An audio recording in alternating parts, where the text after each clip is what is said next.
This is a story about ticks and Lyme disease. It's also a story about mice and birds, and how climate may be changing the ecology of diseases. According to our state's Department of Health and Human Services, Lyme's is the most commonly reported vector-borne human disease in Michigan. In fact, 55 cases have been reported already this spring, 6 in northern Michigan. But Lyme's may be more prevalent in our pets. Here's Traverse City veterinarian Dr. Leslie Littlefield. Yes, dogs do get Lyme disease. They're, again, a sentinel for Lyme disease because it's caught we see it in dogs before people. Dogs get more ticks on them. They're down in the grasses. So it's definitely a very common problem in dogs. I never in my lifetime pulled a tick off myself until I was 35 in the area, and spent my life outdoors. And we keep track of ticks here, and we're pulling them off more frequently. And the time of the year that we see ticks is becoming longer too. They don't like our cold winters we used to have. And other than the last 2 years, honestly, we haven't had a cold winter like that in 15, 20 years. We were lucky enough to be pretty tick-free, or if not tick-free, other than the wood tick or the American dog tick, and now we have more ticks varieties and more ticks in general. If our region had fewer ticks and no Lyme disease just a decade ago, what happened? One answer appears to be the movement of animals. Here's Dr. Philip Myers, a zoologist and ecologist who studies small mammals in northern Michigan. Lyme disease is associated primarily with white-footed mice. It can be carried by deer mice, but it's spread to humans for whatever reason. Seems to map more on the distribution of white-footed mice. Deer mice are a northern species. They reach the southern limit of their range at about, historical range at about Clare. White-footed mice probably weren't in northern Michigan at all until the early 1900s. So I wanted to find a place where I could look at both species and ask, is the southern species replacing the northern, as seemed to be true elsewhere in the northern Lower Peninsula?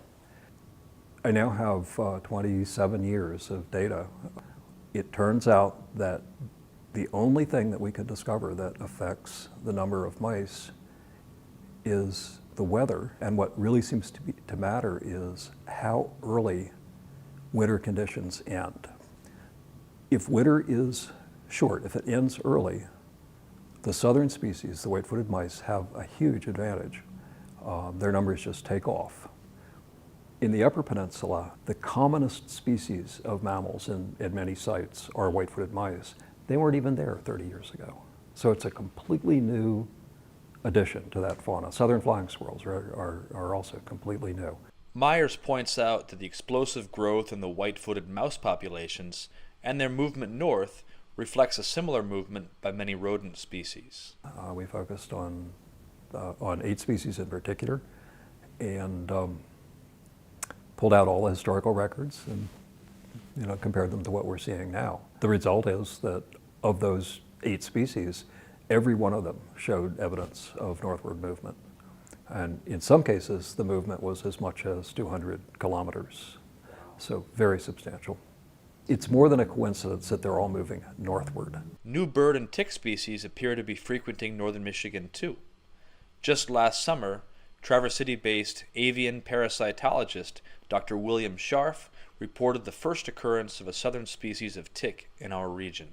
I discovered a tick called Ixodes bruneus, which has been found in the southern states for a long time. And just last year, I found one of them on a bird here in northern Michigan at Chippewa Run near Empire, Michigan. Chippewa Run is a Leelanau Conservancy preserve. And in discussing this with other people, I found out that this had also been found down near Kalamazoo as well. So there are 2 of these ticks that have been found now in Michigan and never before. So again, it's a southern tick. It's been found in Louisiana, Georgia, places like that, and now we have it in Michigan. The evidence that I have, and I've been doing this for since 1968, and from 1968 until now, it was uncommon to see ticks on birds, and now it's extremely common, and I've seen as many as 100 ticks in one bird's ear, and that's the place where they tend to congregate, is in the ears of the bird. Scharf explains birds don't get Lyme disease, but they can spread ticks to places where mice and other mammals live and travel. Well, we think that the climate is just changing enough so that it's becoming favorable for the ticks.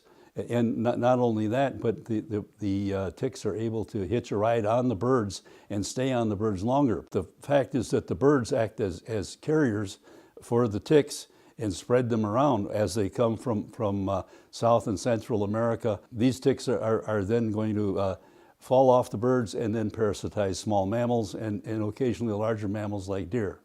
Oh, it's definitely expanding. We traditionally in northern Michigan didn't concern ourselves as veterinarians for tick diseases, and it is in our area. It's not going to get better. There's no way. It's only going to get worse. So we're going to have to learn to live with this.